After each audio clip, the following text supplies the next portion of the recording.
Bonjour, monsieur, bienvenue. Comment est-ce que vous allez aujourd'hui? Ben, je vais très bien. Bonjour Catherine.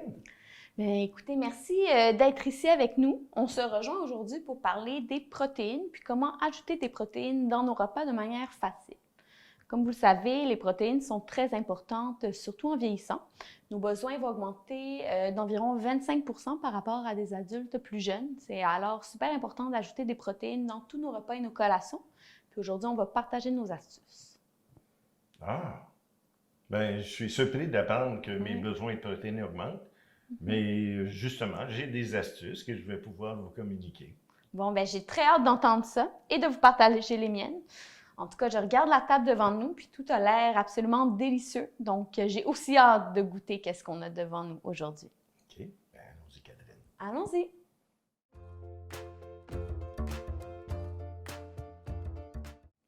Pour commencer, je vais vous faire découvrir une de mes collations préférées, les tartinades de maquereau sur craquelin.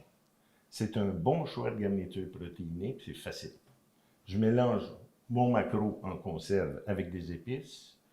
Puis pour m'assurer que c'est encore plus protéiné, je rajoute une ration de yogourt grec à la place de mettre de la mayonnaise. Ben, c'est une très bonne idée de rajouter du yogourt grec comme ça parce que et le yogourt grec et le maquereau sont des aliments riches en protéines.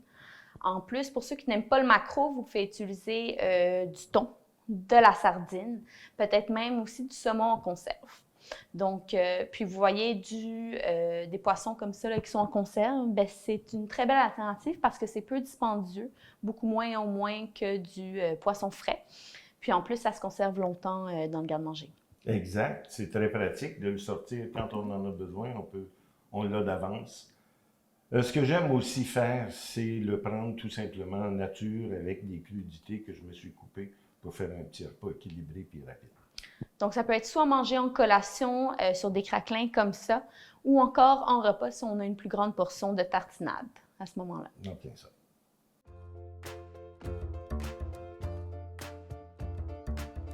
De mon côté, je vais vous montrer une collation rafraîchissante. Donc, on voit tout d'abord ici les concombres.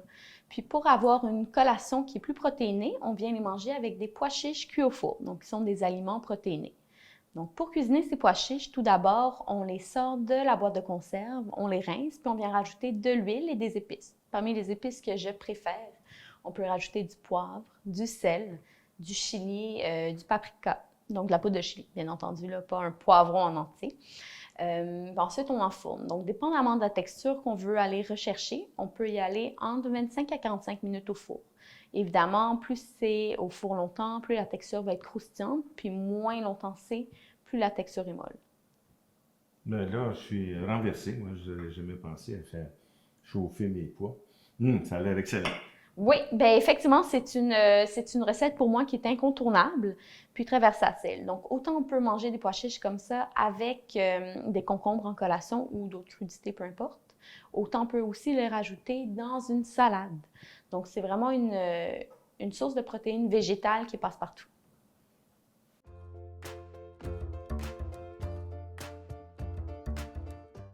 Alors, Catherine, le prochain repas que je voulais vous présenter, c'est une salade repas. Un plat facile à faire qui me permet d'utiliser des légumes qui resteraient dans mon frigo.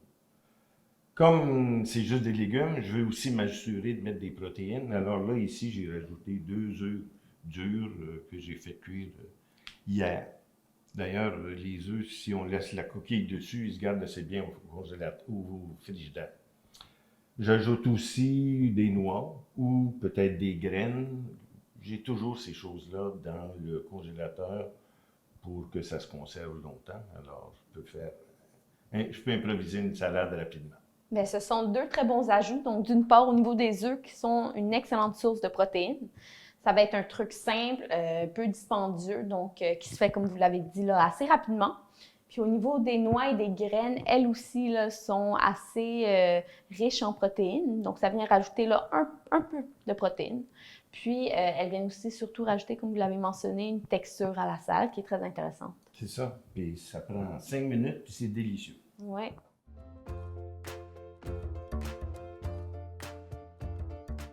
Vous savez, moi, pour le souper, j'aime bien manger du spaghetti. Donc, au lieu de prendre une sauce tomate simple, je prends une sauce tomate à laquelle j'ajoute des protéines. Donc ici, on a rajouté du bœuf et des lentilles. On peut choisir aussi l'un ou l'autre, ou encore les deux comme ici, parce que ça se complète très bien au niveau de la texture et du goût.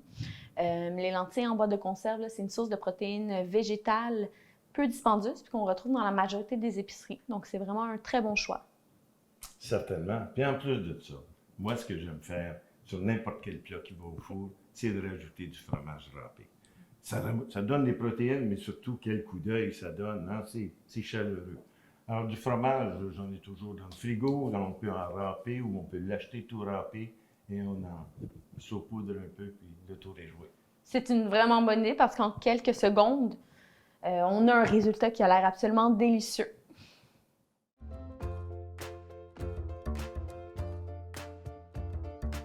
Pour finir, je vais vous partager un dessert nutritif qui peut aussi être une collation. Donc, je parle de mon parfait aux fruits.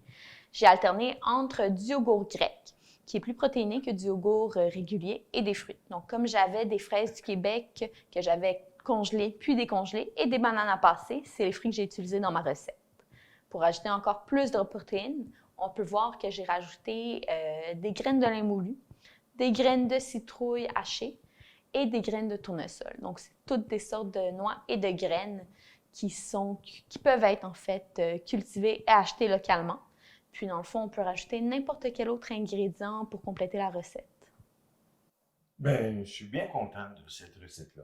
Moi, je me sers des noix, je me sers du fromage, je me sers de toutes sortes de choses.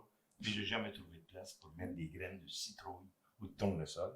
Ça va être une belle place à l'essayer. Merci. Bien, ça me fait plaisir. Effectivement, ça n'appartient pas juste aux salades. On peut aussi les rajouter comme ça à nos desserts, que ce soit des parfaits comme celui-ci ou encore des muffins faits maison.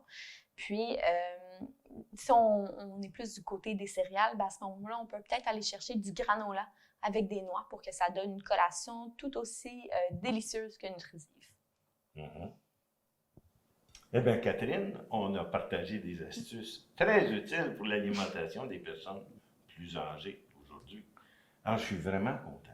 Moi aussi, parce qu'avec les idées qu'on s'est échangées, ça va être facile de manger plus de protéines dans des recettes délicieuses et simples. Donc moi, là, tout simplement en regardant tous les plats qu'on a sur la table, j'ai très faim. Ah oui, moi aussi j'ai faim, puis j'ai hâte d'essayer ce que je viens d'apprendre. Est-ce qu'on goûte? On y va. On y va.